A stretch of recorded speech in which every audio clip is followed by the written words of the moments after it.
with everyone. We appreciate everybody coming here, and excited about the start of the season here. Obviously we have an exhibition first here. First order is to get our floor fixed. Hopefully we can get that done before Monday night. But it's good to be back with you. I'll talk a minute about the exhibition game, but let me give you a quick update on where we're at injury-wise with a couple guys, because I'm sure that will come up. So Kyle Young has what is called a vestibular dysfunction. I'll repeat that. It's called a vestibular dysfunction, and you know, I don't know that I would give it the accurate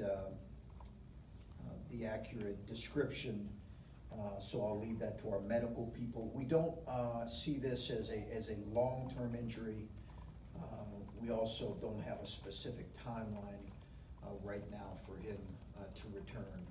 He has been out a little bit here with that condition, I guess is what you would call it. So Seth Towns is just now beginning to return to some conditioning activity, literally today actually. So we anticipate that he is on track. At what point he'll return, you know, too early to tell. We've I think I've said sometime in December, mid to late, but could it be later than that? Could it be around that time? That's all possible. As far as everyone else is, you know, dealing with their own bumps and bruises that you have in preseason practice, but nothing significant or nothing of note beyond that. So that's a little bit of an injury update for our guys. As far as our exhibition, one of a really special guy to me is a young man by the name of Roosevelt Jones. Roosevelt Jones is a young man I coached at Butler, who now coaches at the University of Indianapolis. And the game came about. We typically like, as you guys know, we typically like to do exhibitions with either a Division III or Division II in-state school. This is a unique one for us. A couple years ago, remember we obviously did former coach here, and that was one that was important to us as well. So if there's a connection like that, we'll do that. This is a special connection. Roosevelt is really special to me because I was his third coach at Butler, and he and his teammates really embraced our coaching staff in the middle of that change there that happened right before right in the midst of the beginning of his senior year. A beautiful kid, beautiful family, absolute warrior, tremendous competitor. Some of you guys that follow college basketball knows he's had some iconic plays, a runner against Gonzaga, other plays, but that's the connection there. The reality is we are playing a very good Division II program, so there will be, as you've seen across, I think maybe Arkansas played a really tight contest against a Division II team. So there's going to be some real benefits because it's a really quality program, well coached. Paul does a really good job, and so looking forward to the challenges that come with that. Really looking forward to seeing Roosevelt. He's in the midst of starting a great coaching career. Questions here? Well, without Kyle and without Seth, what do you look for at that 4 spot? How many different combinations have you had to try to fill out some depth there? What does that look like behind EJ?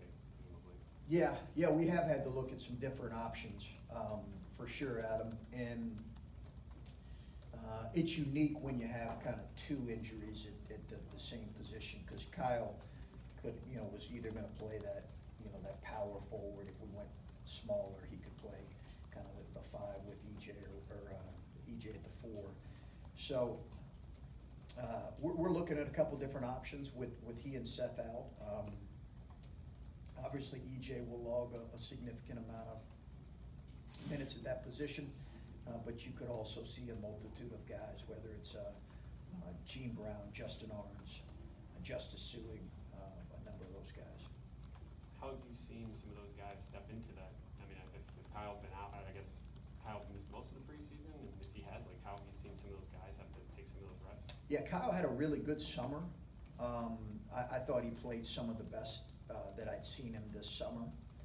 It didn't start to, or it might have bothered him, but he didn't really notice it bothering him significantly until later in the summer, really in the fall. So he had a really good summer. So we didn't, it's not really been until up until recently that we had a chance to look at some different lineups. And we had some guys. We struggled at times against Ole Miss in the scrimmage. I think in general, we had some guys struggling. We had some guys really perform well. That's what's good about a close scrimmage like that. You get a chance to see different rotations and evaluate guys and how they perform. When did Kyle get diagnosed with this?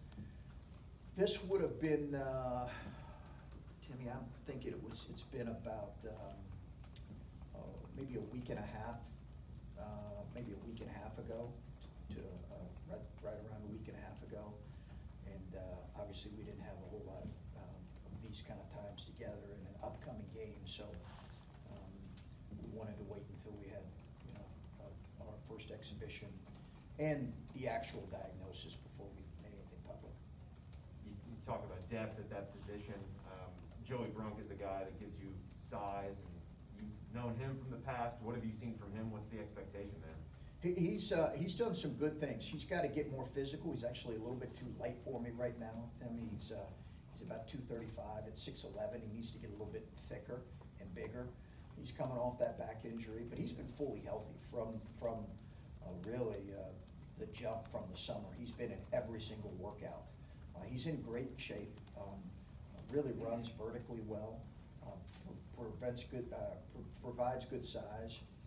But he's got to get a little more physical, and that's my biggest challenge for him right now.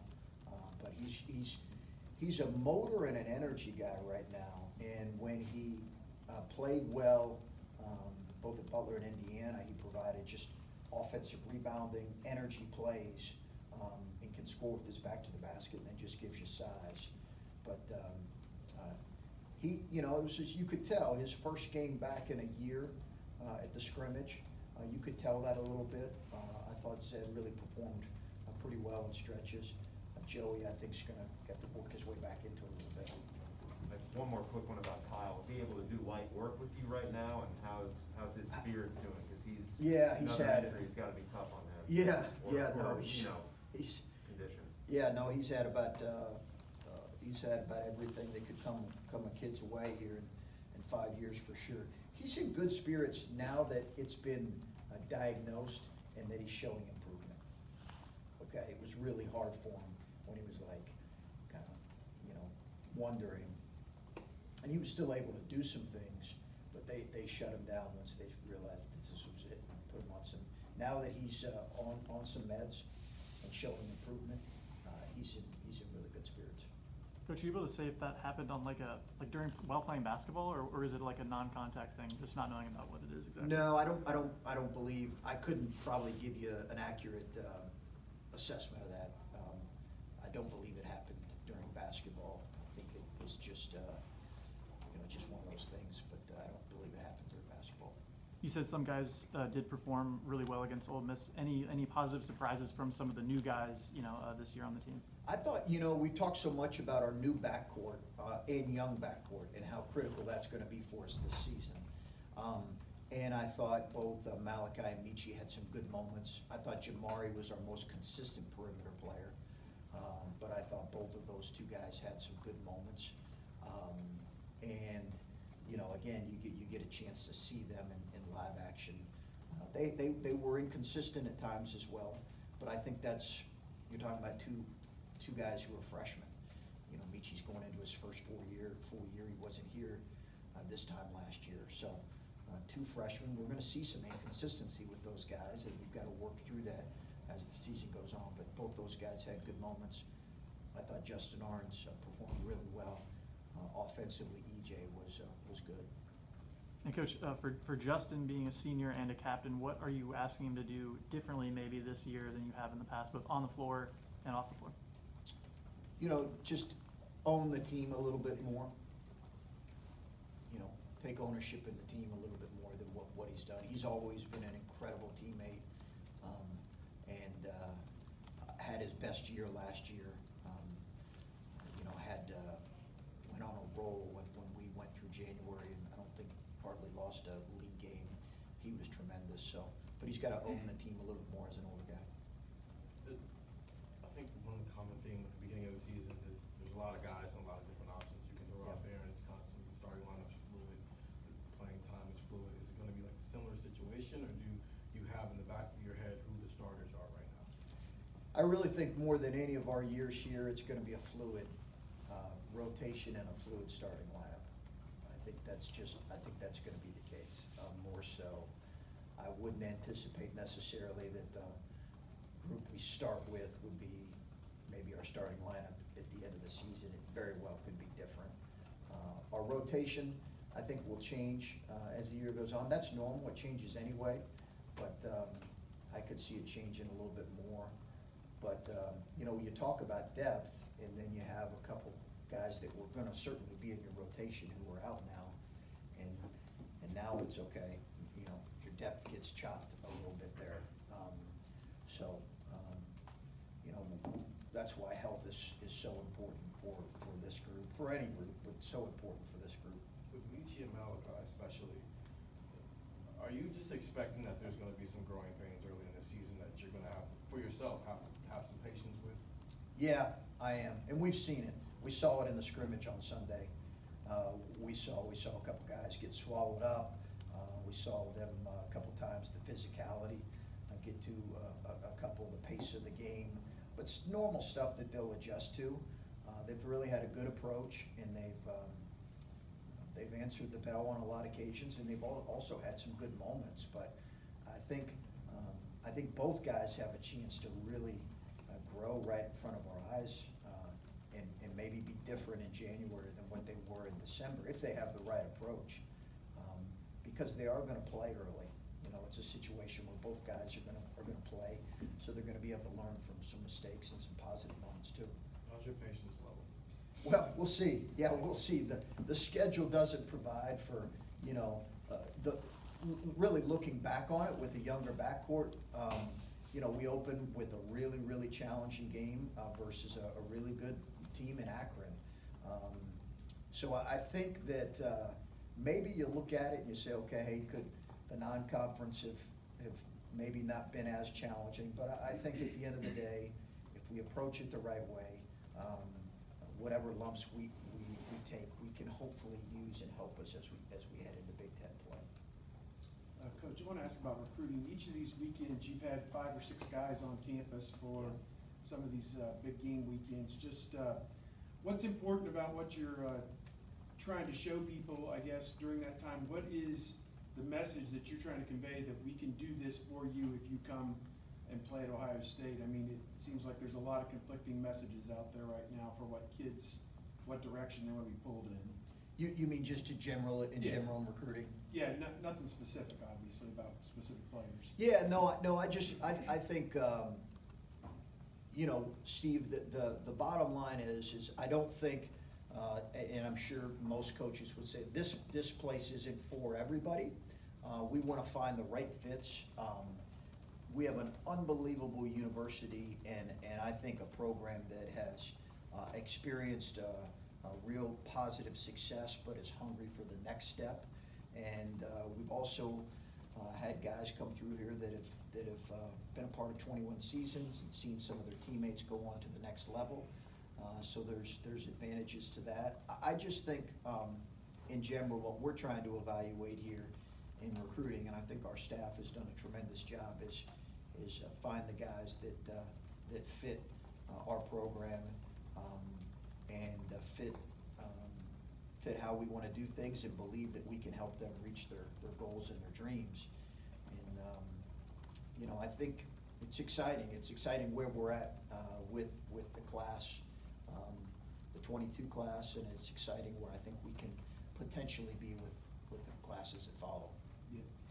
Just a question about your team. The two guys who were just here asked who has been kind of a surprise or who's kind of caught their eye or who they really liked in the first month, and they said Jamari Wheeler, both of them. Is this a guy who you feel comfortable is going to run your team, or what? Yeah. What's your status report on where he's at and maybe how much he's going to play? And Yeah, you I've know, learned each that's year, one of your how all's it's gonna favorite work. questions to ask in the preseason, by the way, because you know they're going to give you probably more answers than I will give you. So well done on your part on that. I think in general, that doesn't surprise me they would say that, Steve, just because you really do feel Jamari in practice on both ends. So that doesn't surprise me that they said Jamari, because he has been our most consistent perimeter player. And I think offensively he's taken some strides. He's got to continue to get better. And I think that's going to be critical. He's got to continue to get better, really. When I say that, I'm talking about on both ends, but offensively. But it doesn't surprise me that they've said that, because I think he's been our most consistent guy that you felt every day in practice. Finish up our last three: Tony, Colin, and Adam in the back. Chris, regarding EJ, what was your level of concern with letting him drive his Zamboni? Yeah, I had to. So listen, our social media team with that stuff, they come to me with ideas, and Kyle Davis is the guy on our staff that is kind of the director. Joe Gemma, we've hired a new video. Ben does a great job with our video services. But Kyle comes to me and says, "Hey, Coach, we need you for a minute here. We need you for a minute there." And then he tells me we're going to have EJ on a Zamboni, and I about put an end to the entire project. But no, it was a fun thing. I did make sure that one, he knew how to drive that thing, and two, that we were going to have him for games. So it was fun. The guys have enjoyed it. I think more than anything with those guys, with those things, guys, is the days when maybe 10 years ago you used to have these kind of get to know your players videos. I think there's a place for that, but I also think this is a much better way for your fan base to kind of get to know your players. So that's why I'm willing to do some of those things. And like I said, that staff does a great job with that. And then with EJ, maybe coming back a little bit to showcase the perimeter game, how do you balance that with the need for him to play some more 4 right now? Well, he's going to be primarily at the 4, but he also understands that in college basketball there's a ton of guys that play the 4 that also will transition and play small ball at times. That's reality. Look all across college basketball. I think that's pretty much every team that has a chance, has a little bit of a change of pace. But he understands that primarily that's going to be his position. I think he understands that for him, it wasn't about him coming back and showcasing a dramatic difference in his game, because he always played inside out for us. Last year he played inside out. Last year he played technically the 4 offensively. He just was guarded a lot of times by the 5. I think what he needs to continue to grow in is his defensive versatility, shooting from 3 more consistently, although after the first third of the season, he shot it over 40% from 3. So he's got to show that level of consistency, stay in really elite shape. But listen, I don't think none of the teams that talked to us in the NBA, as a matter of fact, some warned us, said, hey, make sure he doesn't change his game too dramatically, because we like a lot of what he brings in terms of his physicality inside and out. And we communicated that to him. But I'm excited about him continuing to grow. He's grown every year, and I think you'll see some continued growth. You'll also see some challenges there. He turned it over too many times in the scrimmage the other day. So there's be some stuff there we got to work through. Chris, we asked you about Malachi, and I'm curious how he's been able. I just specifically, what has his transition been like, and what have you seen, I guess, in terms of potential for his role this year? Yeah, I'm really excited about his, his growth and his development. I think he's done some things. A lot of coaches probably right now are excited about some glimpses they see with freshmen. Malachi, we've coached him pretty hard here in this preseason, and he's shown some real glimpses and flashes of really being able to impact the game on both ends. He shot it particularly well, really well. His ball handling continues to grow and improve. He's got good size for a perimeter at 6'4", with almost a 6'10" wingspan. Defensively, he's picking up things. He's a tremendous kid. So I've been really excited about his growth, and I expect his role to probably grow as the season goes on. I don't know what it'll be to start, but I expect it to grow because talented kids like him, usually if they stay with it, their role grows. And I'm curious what his relationship is like, or what you can tell his relationship is like with Michi, especially. I mean, Michi's a true freshman, but I mean, he knows what it's like to play in big games. He knows what it's like to be a freshman. So, I mean, how has kind of Michi led him along to kind of, because he knows what's going on here? I think probably Malachi has looked more at guys who've, Michi's been great, and they have a great relationship, but I think he's probably looked at guys that have been through it, for a couple years. EJ and Justin Arns and Justice Sue, who've kind of been through a few years of college basketball. I think he's kind of leaned on them as much as anybody. Not that he hasn't with Michi, but Michi's still, like you said, first full year, he's still figuring some things out as well. I have seen Malachi lean on those older guys some. As coach, on media day, got a chance to talk to some of the players, and kind of putting last season behind them, a couple of them mentioned Virginia and how they kind of bounced back in their year. How much do you touch on last season and using it as motivation, or just moving on? Yeah, no, I think it's something that we've talked about. There's some really, really good moments last season, but you always want to own the positive moments as well as the really, really disappointing moments. I think that's part of your story. You can't deny either, really. College basketball season's a long season, and most people remember, good or bad, they remember the ending more than they do anything. So I think we've always talked about owning that and finding a way to learn from it and move forward and grow. When you look at this season and kind of, I guess, just starting with the first game here on Monday night, what's the one thing you want to see from your guys and maybe learn about your guys before after? I just think as much as anything, you want to see an effort and a commitment on the defensive end.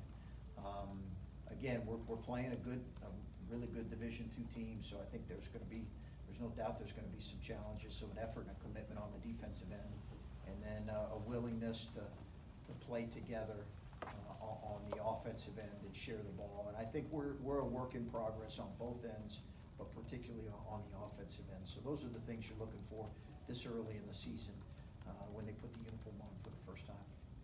Just want to ask you about Roosevelt for a second. When you started coaching him, when you first met him, did you see future coach in him? I did. I was hoping that he would. We had 3 guys in that class who all became coaches. One's with the Boston Celtics G League team, Alex Barlow.